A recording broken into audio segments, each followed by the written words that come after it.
Siapa sih yang nggak tahu sound horeg identik dengan speaker di atas truk dan suaranya yang sangat menggelegar sampai bisa mengguncang bumi?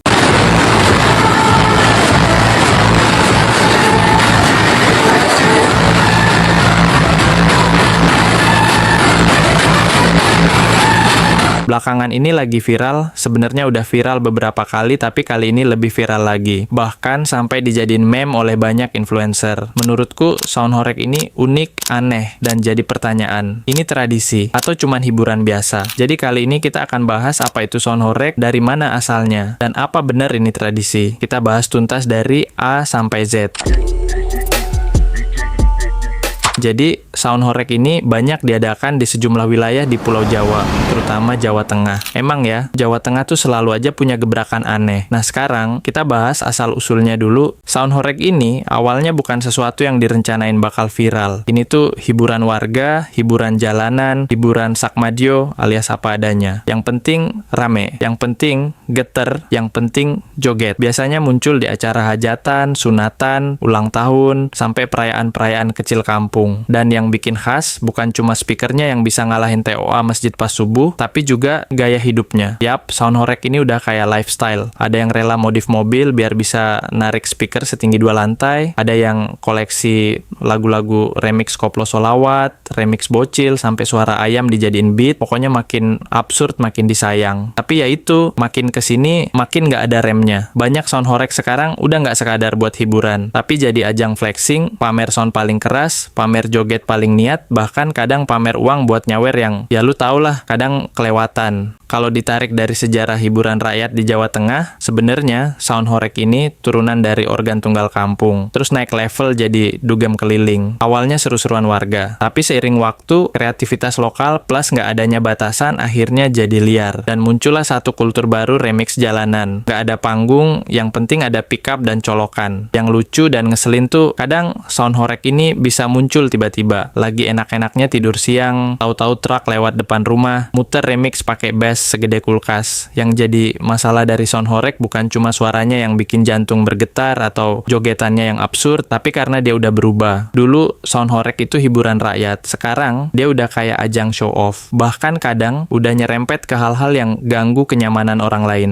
Banyak warga yang mulai resah. Nggak semua, tapi cukup banyak. Apalagi kalau speakernya muncul tengah malam, dengan beat yang kerasnya ngalahin petir. Bagi yang lagi sakit, punya bayi, atau cuma pengen tidur damai, sound horeg tuh kayak kiamat kecil. Dan yang lebih nyesek, kadang mereka nggak minta izin dulu. Jalan umum ditutup, truk berhenti di tengah jalan, speaker digas, dan semua orang disuruh nikmatin, mau nggak mau. Udah gitu, kadang nyawernya nggak ketulungan. Ada yang nyawer sambil pegang-pegang, joget vulgar, bahkan anak kecil pun nonton kayak tontonan biasa. Bahkan sampai merusak fasilitas umum. Ini bukan soal anti hiburan rakyat, tapi soal batas etika dan ruang publik.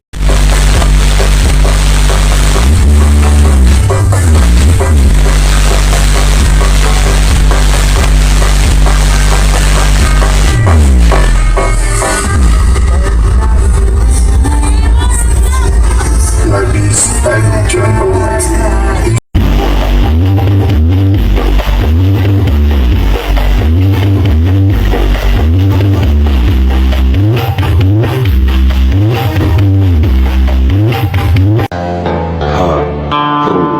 Audio Malam.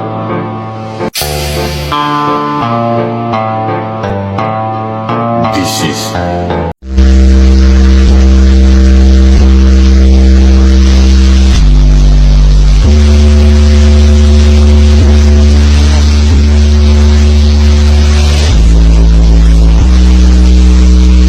Kita semua butuh hiburan, tapi bukan berarti semua tempat bisa dijadiin panggung, dan bukan berarti semua hiburan nggak bisa dikritik. Sekarang tuh, sound horeg udah bukan cuman hiburan, tapi juga jadi identitas. Anak-anak muda desa sekarang banyak yang ngefans sama remix jalanan. Bahkan ada yang jadi DJ dadakan, belajar bikin remix via HP, terus dikirim ke komunitas sound. Ada semacam kebanggaan tersendiri. Semakin aneh remixnya, semakin disukai. Semakin keras speakernya, semakin dianggap sultan. Semakin ramai jogetnya, makin dianggap pecah. Tapi dibalik semua itu, ada satu hal yang pelan-pelan hilang. Rasa hormat sama lingkungan sekitar. Gua nggak bilang semua pelaku sound horeg kayak gitu ya, tapi sebagian udah kebablasan, udah nggak ada bedanya sama gangguan. Bahkan kadang bikin warga bentrok sendiri. Ada yang ngadu ke RT, ada yang marah di media sosial, ada yang akhirnya nekat bongkar sound pakai tangan sendiri. Lu tahu nggak Brody, sound horeg bisa jadi pemicu konflik horizontal. Bukan cuma soal berisik, tapi karena dia ngambil ruang umum, mengacaukan jadwal warga,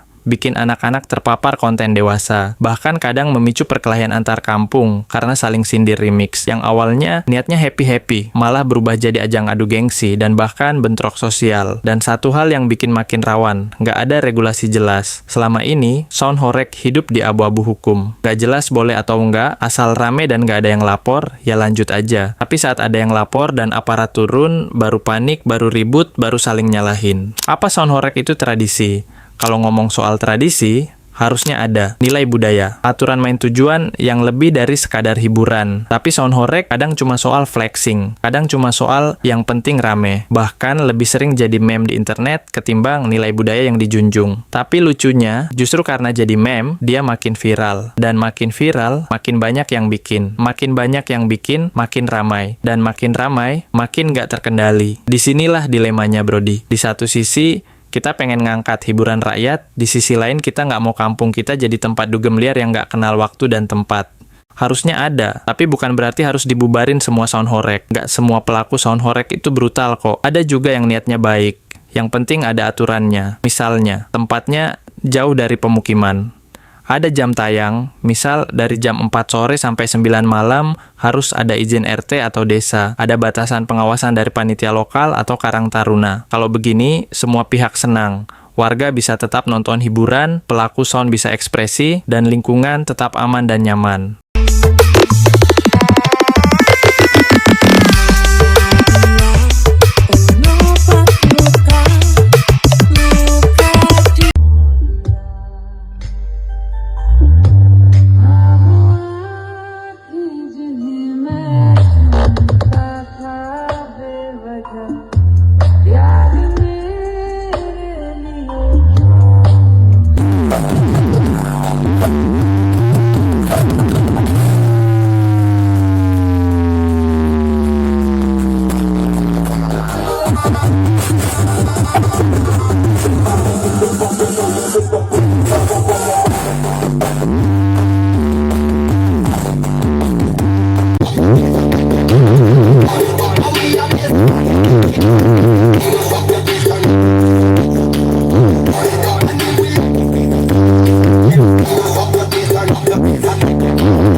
Sound horeg adalah potret hiburan rakyat yang kebablasan. Dia lahir dari kreativitas tapi tumbuh tanpa pagar. Dan sekarang jadi persoalan publik yang nggak bisa dianggap remeh. Kita nggak boleh semata-mata bilang ini budaya. Karena budaya tanpa nilai dan etika cuma jadi kebisingan. Dan kita juga nggak boleh serta-merta menganggap semua hiburan kampung itu sampah. Karena dari sanalah banyak warga menemukan kebahagiaan sederhana. Jadi solusinya bukan bunuh sound horeg, tapi didik, arahkan, dan atur. Supaya bisa tetap jadi hiburan, tapi nggak jadi gangguan. Lu bisa bebas berekspresi, tapi jangan sampai kebebasan lu ngerampas ketenangan orang lain. Lu setuju nggak, Brody? Tulis di kolom komentar ya. Sound horeg, lu dukung? Atau cukup lu tonton doang dari TikTok?